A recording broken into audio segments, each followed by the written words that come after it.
All right, and we'll hand it over to Gwen. Thank you, Gwen. Okay, aloha everyone, and mahalo for coming today. And in the chat, I put a link to the slides and a bibliography for today's session. So I've been a government information librarian for about 26 years, and I have observed the transitions from Clinton to George W. Bush to Obama to Trump to Biden. And it's normal for presidential administrations to revise executive branch agency websites to fit the priorities of the new administration. For instance, the Bush administration removed over 25 reports covering topics like pay equity and reproductive health care from the Women's Bureau website. However, the quantity of information that has been removed or altered under the current administration is unprecedented. The administration has demonstrated contempt for the public's right to know. That's why I gave my talk a sort of inflammatory title to echo the militaristic and melodramatic language used by the administration when it complains about its perceived enemies. The removal of information is a great concern because we citizens have a right to know what our government is doing. Furthermore, we taxpayers paid for all of the resources that we are now being prevented from using. To start with, let's recall that there are three branches of government: the legislative branch, in other words, Congress, the judicial branch, which is the federal courts, and the executive, which is the president and his cabinet. For the most part, I'm only going to talk about the executive branch today. The issues, laws, and regulations and data rescue efforts that I'll be discussing are only related to the executive branch information. So what are the laws and regulations? The federal government's reluctance to share information with the public is not new at all. Governments have almost always tended to be secretive. In the 20th century, several laws were passed to combat secretiveness and ensure the preservation of presidential materials. I'm going to talk about three: the Presidential Records Act, the Presidential Transition Act, and the Freedom of Information Act. First, a definition. Presidential records are defined as documentary materials created by the president and his staff in the course of conducting activities as part of their constitutional, statutory, or other official or ceremonial duties. So the Presidential Records Act of 1978 was an outgrowth of debate about the extent to which presidents control their papers or records following the Watergate scandal, when President Nixon claimed that his presidential records were his private property. The act established that presidential papers are public property and not the private property of the president, and therefore they must be placed under the custody of the National Archives and Records Administration, or NARA, and made accessible through a presidential library. There are accompanying regulations that govern what the presidential administration must do with its records and spell out the role of the National Archives in accepting, preserving, and providing access to the records. The Presidential Transition Act of 1963, as amended, governs presidential transitions. Presidential and vice presidential records are artifacts from the outgoing administration transfer into the legal custody of NARA at the end of the president's term of office. An incumbent president may dispose of any presidential records of their administration that, in the president's opinion, lack administrative, historical, informational, or evidentiary value if the president obtains the archivist's written views about the proposed disposal. The archivist can either agree or ask Congress for an opinion about its potential interest in the records designated for disposal. And throughout this talk, I'm going to be talking about NARA and its role, and I want you to keep this in mind about what NARA is supposed to be doing. Okay, the Freedom of Information Act dates to 1966. It gives, it's commonly known as FOIA. It gives citizens the right to request documents from federal executive branch agency. A president's papers can be requested through FOIA beginning 5 years after he or she leaves office. However, there are provisions for withholding documents longer than 5 years if they meet certain criteria. Courts have ruled that certain entities within the Executive Office of the President that perform solely administrative or advisory functions are not agencies within the meaning of FOIA, namely the Council of Economic Advisors, the Office of Administration, and the National Security Council. In the current administration, the Department of Government Efficiency claimed that it was not subject to FOIA because it is merely an advisor to the President. This is not without legal precedent. In 1994, the Office of Legal Counsel of the Department of Justice claimed that the Office of the Vice President is not an agency. I don't think they were successful with that. It's important to remember that FOIA only applies to the executive branch, and there are 9 exemptions that agencies can use to decline FOIA requests. For our purposes, the most important exemptions are information that's classified, obviously, information related solely to internal personnel rules and practices, information prohibited from disclosure by another federal law, and privileged communications within or between agencies, including those protected by the deliberative process privilege and attorney work and attorney-client privileges.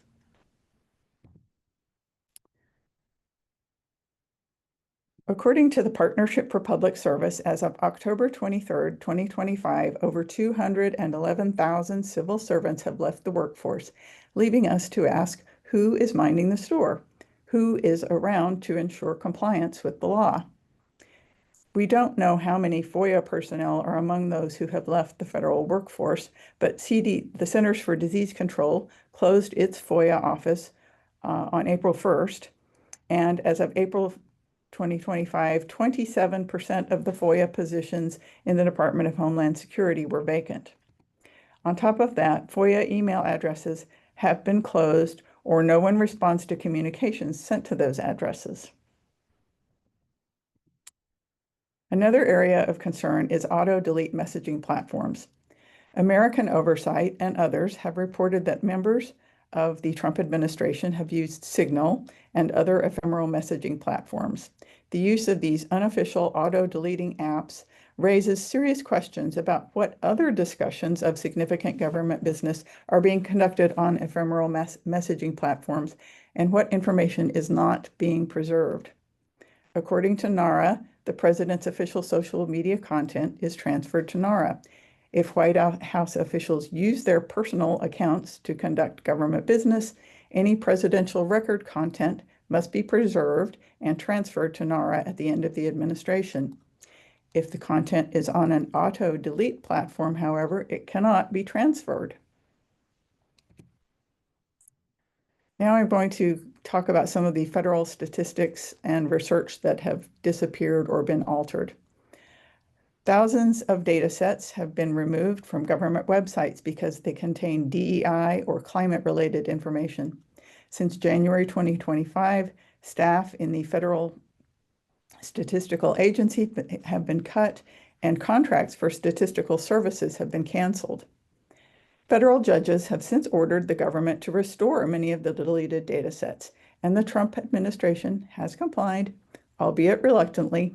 For instance, the Center for Disease Control's Social Vulnerability Index, which since 2007 has tracked communities that may need support before, during, or after a natural disaster, came back online in February, but now it has a warning label, which you see on the slide, that claims that the information in the database does not reflect biological reality and the government rejects it. The General Services Administration is conducting a survey of surveys to determine which ones should be discontinued. In this project, they are reviewing over 100 statistical programs of the Census Bureau. Almost all of the staff members at the National Center for Education Statistics were terminated, and many of its programs were reduced in scope. Most of its data releases were canceled. Data in the annual statistical compendium condition of education was reduced in scope. Other statistical agencies, including the National Agricultural Statistical Service, Economic Research Service, and the Energy Information Administration, have faced 30 to 40% attrition of employees. And the National Agricultural Statistical Service stopped publishing state and regional agricultural reports that states rely on.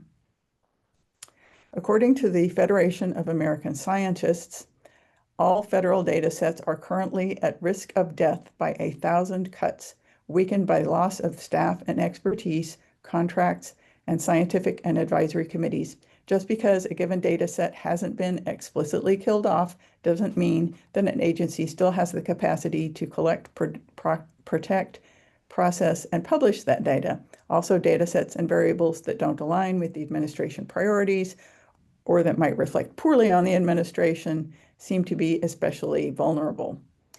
And they note that data sets that were killed off include a Census Bureau data set showing the relationship between income inequality and vulnerability to disasters, a health surveillance network which monitored drug-related visits to emergency rooms, and a survey of hiring and work hours at farms.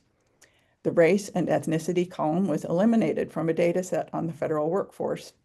Figures on transgender inmates were removed from inmate statistics, and 3 gender identity questions were taken out of a crime victim survey. And the Trump administration announced that the USDA will no longer conduct the annual food insecurity survey. The press release stated, "These redundant, costly, politicized, and extraneous studies do nothing more than fearmonger." And the research programs are also at risk. In April, ERIC, which is a clearinghouse for educational publications and an index and abstract for articles in education journals, was defunded, but the Department of Education reversed course. However, ERIC's annual budget has been cut by 50%. That will reduce the number of new papers and reports that can be added to the database, and it eliminates the help desk for the public. In March, the Department of Defense issued a press release stating that it was ending all of its funding for social science research, so it was stopping 91 ongoing studies related to threats such as climate change, extremism, and disinformation. The Trump administration elected not to publish national climate assessments on NASA's websites. The administration claimed that by presenting the report to Congress, it was complying with the law, but it claimed that it was not legally required to post the report online. This appears to be in defiance of a law that Congress passed a few years ago that requires reports that are required by Congress to be published online in the congressionally mandated reports database that is managed by the Government Publishing Office. And the State Department's country reports on human rights practices have drastically reduced the types of government repression and abuse that the Trump administration deems worthy of criticism. There is no mention of abuses in El Salvador, Hungary, or China that have been reported on in previous editions. And to continue along this vein, one of the first data sets to disappear was the White House Council on Environmental Quality's Climate and Economic Justice Screening Tool. The USDA has taken down a number of climate-related resources, then reversed course after a lawsuit was filed. The resources included tools that farmers use to plan conservation measures, as well as the Climate Risk Viewer, a data warehouse for geospatial data related to climate. Documents with content related to DEI or LGBTQIA themes have been purged from government repositories, even if the objectionable content was only a small portion of the document. For example, the bullying and cyberbullying from the Office of Juvenile Justice and Delinquency Prevention. The report was removed, presumably because it contains info about bullying of LGBTQIA students. The National Criminal Justice Reference Service virtual library has been eliminated, and the Pentagon identified hundreds of thousands of images to be reviewed for DEI content, including photos of Tuskegee Airmen, the first woman Marine Corps pilot, and others. Some images have been restored and some were relocated, but it's unclear how many were ultimately removed. Another area of concern in the current administration is the destruction or mishandling of government records. When the U.S. Agency for International Development was dismantled, the Secretary of State, Marco Rubio, ordered records to be shredded. American Oversight filed suit to prevent the destruction, and the suit is still pending. NARA maintains a website listing investigations into unauthorized destruction of records. The investigation of the destruction of records at USAID is still pending. Will the investigations be carried out under NARA's current leadership? And I'll get back to that in a moment. Another area where resources have been removed is the oversight and investigative functions of executive branch agencies. Inspectors general are the watchdogs offices of executive branch agencies. They conduct investigations into waste, fraud, and abuse. The Office of Management and Budget, which is the office that compiles the budget and is the president's enforcer when it comes to executive branch agencies, is withholding funds from the Council of the Inspectors General on Integrity and Efficiency. As a result, at least 15 OIG websites are down, and there is no access to Inspector General reports from agencies including the Departments of Agriculture, Education, Justice, Interior, and Veterans Affairs. Why did the Office of Management and Budget take this action? They claimed that the offices of Inspector General have become corrupt, partisan, and in some cases have lied to the public. Oversight.gov, a website that houses over 34,000 reports from most of the 70+ offices of Inspector General, and operates 28 OIG websites that house legally required hotlines for whistleblowers, has been taken down. The House of Representatives has sided with the administration and has attempted to help it achieve its aims through funding cuts. A House bill would have cut the Government Accountability Office's funding by 50%. GAO is a nonpartisan agency in the legislative branch that audits government spending and programs, and it conducts investigations on behalf of Congress. In addition to cutting GAO's funding, the bill also proposed preventing GAO from using its funding to pursue civil action under the 1974 Impoundment Control Act without the consent of Congress. The Impoundment Control Act prevents the executive branch from withholding agency spending that lawmakers approved without notifying Congress. And the Comptroller General told lawmakers in April that GAO had 39 impoundment investigations pending. It appears that the House was intending to prevent GAO from carrying out these investigations. In addition, the same bill proposed a 12% cut to the Library of Congress. The Congressional Research Service at LC does research for members of Congress, and its Law Library of Congress answers questions of a legal nature. The bill is pending and fortunately is not supported by the Senate. And we've all heard about these politically motivated actions. Carla Hayden, the Librarian of Congress, was fired. Some speculate for her support of DEI. The Archivist of the United States, Colleen Shogan, was fired. Many believe because the National Archives asked the Department of Justice to investigate Donald Trump regarding classified documents stored at Mar-a-Lago. Others have suggested that she was fired due to pro-democratic social media posts on her personal accounts.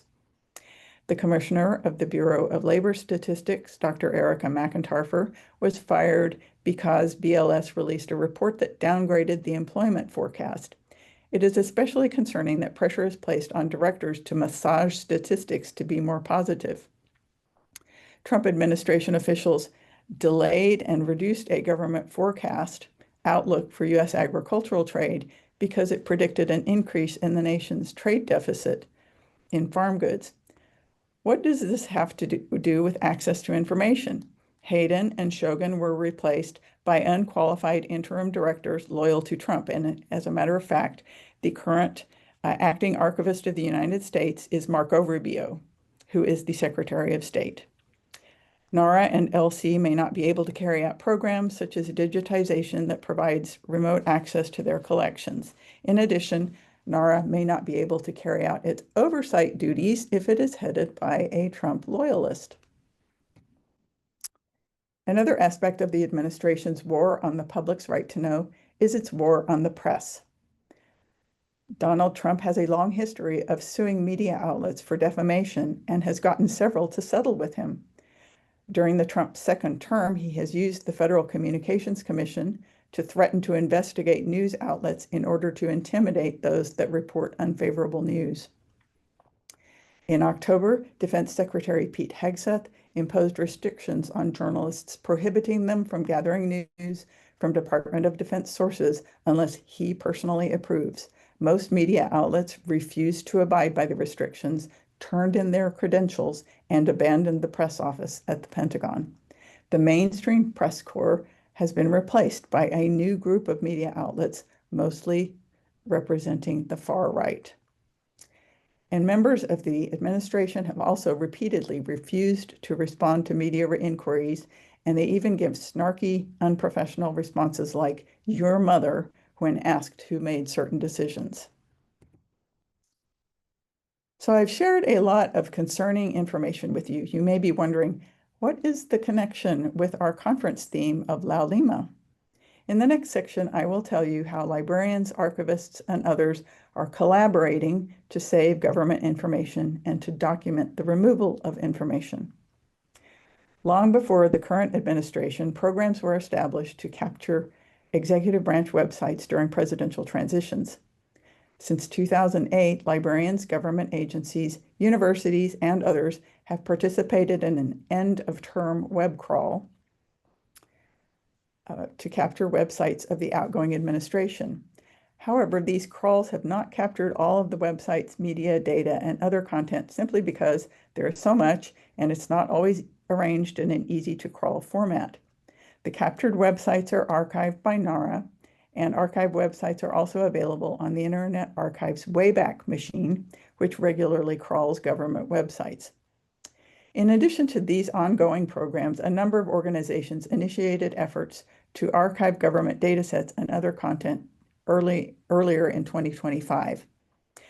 A coalition of data-related organizations recognized that there was a danger that federal datasets could be removed from agency websites, so they initiated the Data Rescue Project, or DRP, to download and preserve datasets. When the ERIC database was defunded in April, the DRP captured the ERIC catalog and full-text PDFs, and a DRP volunteer has single-handedly submitted the links to 500,000 PDFs to the Wayback Machine. Harvard's Library Innovation Lab team has downloaded over 300,000 datasets from data.gov, which is the federal government's main data repository, and made them searchable. A commercial database provider, Coherent Digital, announced the Policy Commons 2025 Open Collection, an initiative to identify, preserve, and make openly available government materials at risk of disappearing. The collection will rescue content from government organizations experiencing the removal of public information and data, and it's going to include reports, blog posts, videos, and podcasts. In addition to these efforts, the Data Rescue Project implemented the Save Our Signs project.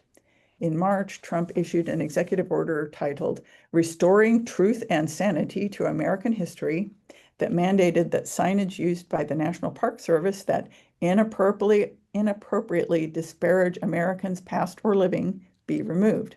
So the Data Rescue Project is asking people to take photographs of signs at National Park Service sites, like you see on the slide, and upload them to the DRP repository.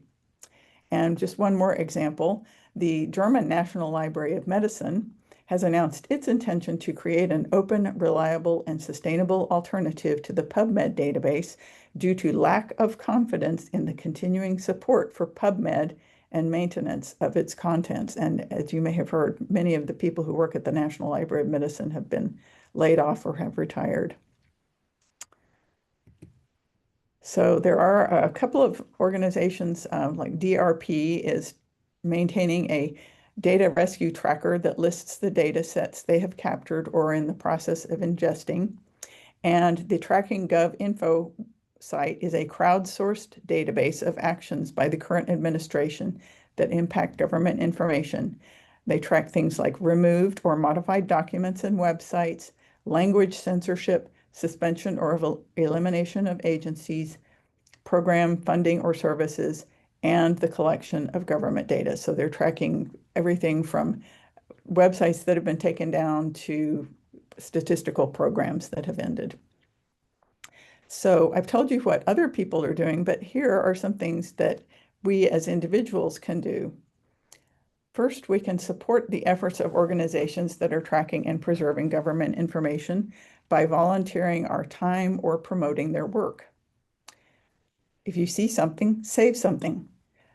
Help preserve websites with the Wayback Machine browser extensions. You can add this extension to your browser, and if you see a website that you think maybe hasn't already been saved, you can go ahead and click on the extension and save it to the Wayback Machine.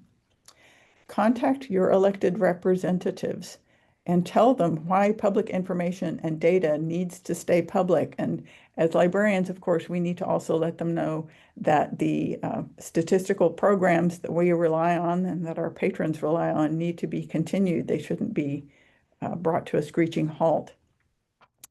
And you can also write letters to the editor or post on your social media about these initiatives to let your fellow citizens know what's happening and raise their awareness about all of the information that has already been taken away, but also all of the efforts that are being made to rescue data. So I've talked for about half an hour, and I thank you for listening. And there is a QR code that leads to the same link that I put into the chat that has the slides that have links in it, as well as the bibliography that I used to produce this talk. So now I am ready to entertain your questions.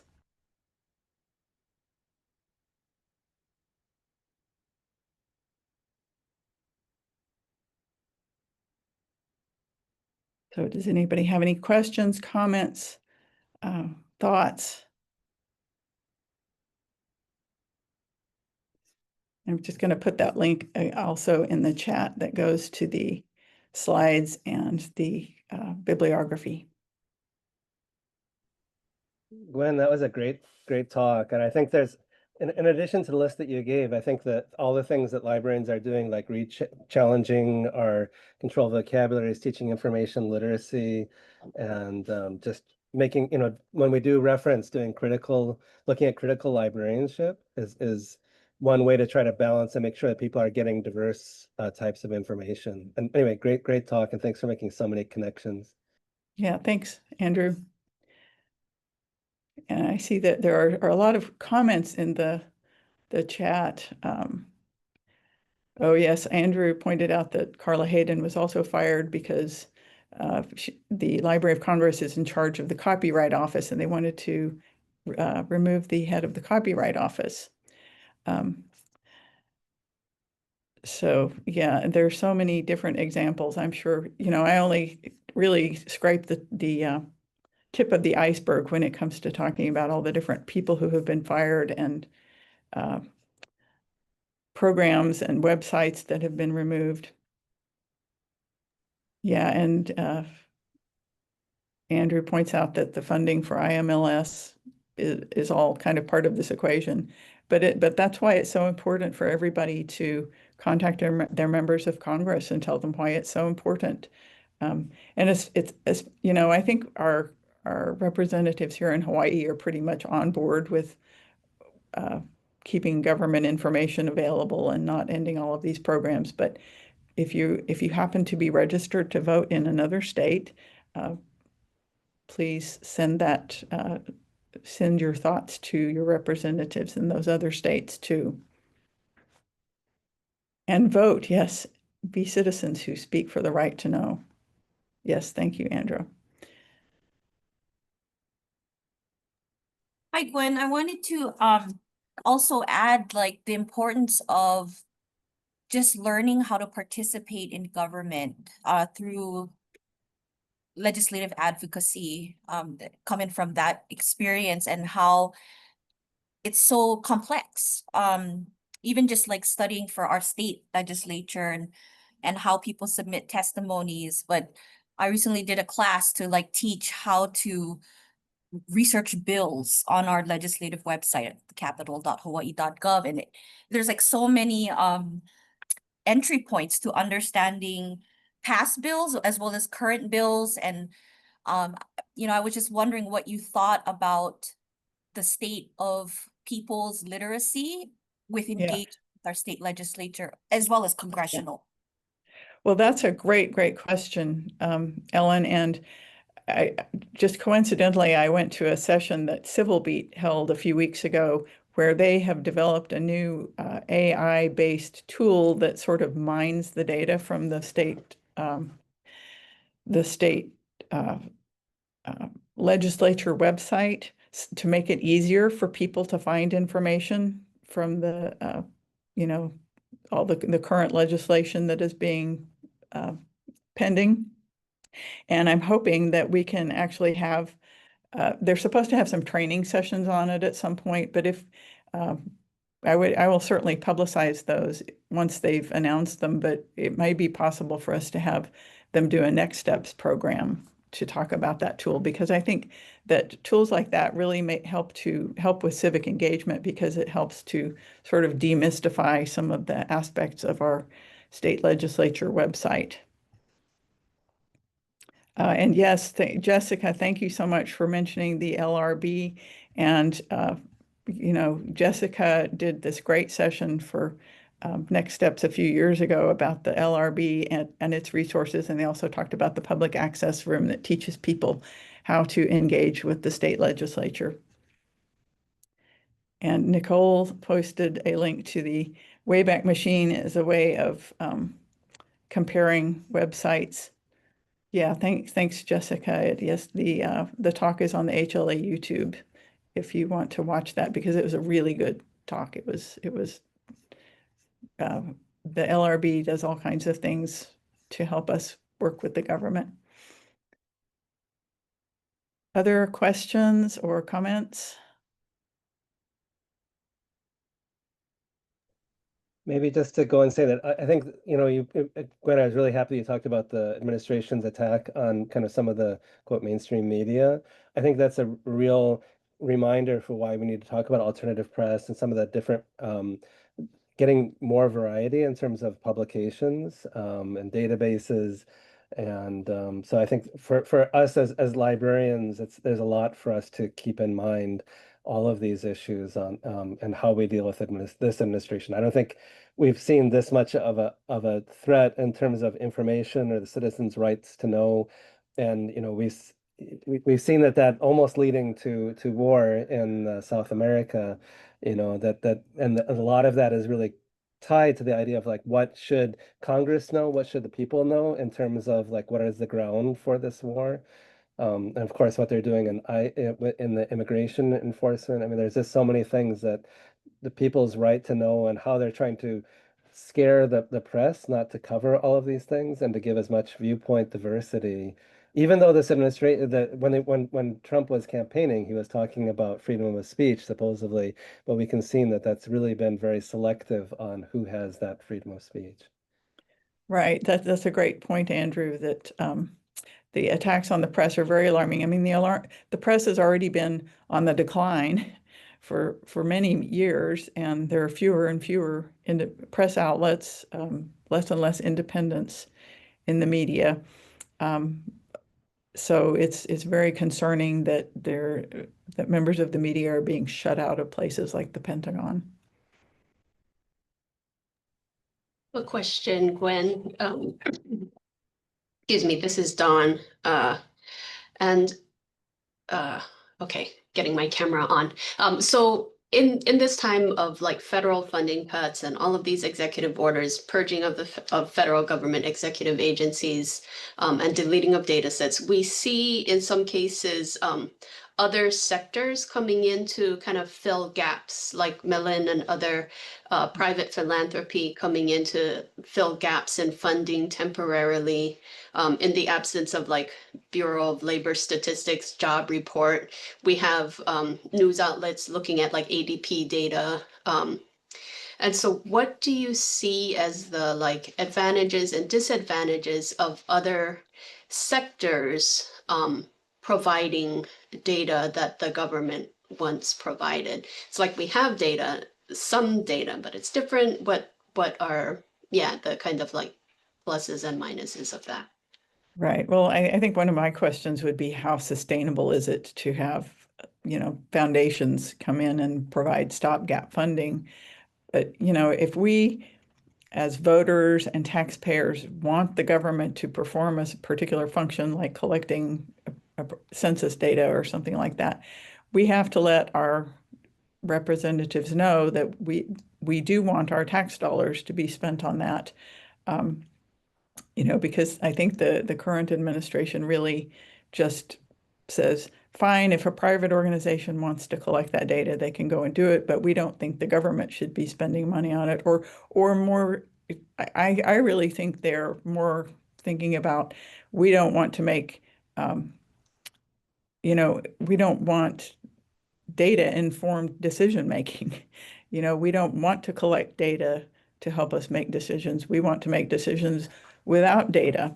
So I just wonder how sustainable it really is if private foundations come in and fund things. I mean, I think it would be great if we had enough foundation funding to do all the things that IMLS used to do, so that we wouldn't have to rely on, beg Congress every year to renew IMLS funding.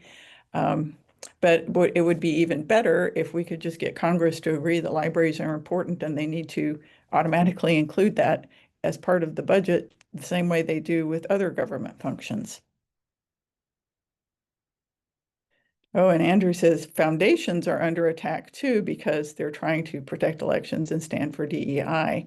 So yes, and unfortunately, the administration has used their investigative power to intimidate people who are doing things that they don't like, which is very unfortunate.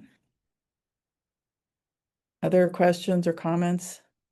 I can't see anybody. I think the Zoom might be set up so that even when people turn their cameras on, they can't be seen. So I can't see anything but people's names. Hi, Gwen. I just wanted to share, this is Ellen again, on the need for political literacy in terms of like legislative and congressional participation, but also, the deadlock that we've seen with the Republicans and Democrats. And it seems that there's like the connection between people's ability to have a voice in this administration, especially if you're a Democrat, and how their ideas get squashed by the Republican power in Congress. And so the other type of literacy I'm thinking about too is how other states like New York and was it Washington or Seattle, they have developed literacy of like people from communities running for political positions to kind of counter the mood and the kind of values that are coming from other parts of our society and our executive branch. I was wondering what you thought about like what you call that type of literacy. Is that a literacy? Yeah, I'm not sure I would call it a literacy so much as a, well, I guess it's kind of a form of civic engagement, really, that it's not just a matter of voting, but somebody does have to, run for office, and sometimes, parties run people for office who they know aren't going to win just so that they can talk about issues. So sometimes candidates run for office knowing that they're not going to be successful, but they at least get, or it gives them a platform to talk about issues that are important. So yeah, it always makes me feel sad when I see an election where somebody is running unopposed, no matter what party they're in, because I think, having elections with real candidates in them is part of our democracy. And we don't really want to just automatically elect the same people over and over and over again. Thank you. Nancy Kranich, I just wanted to add, this is Andrew again. Nancy Kranich, who was the former ALA president, some of us might remember quite a while ago, did a lot about trying to role of citizen education and trying to build communities together. And I think it's a really good kind of restorative thing about like getting sort of like I forgot the foundation that she worked with that tried to build people on both political sides of discussions together.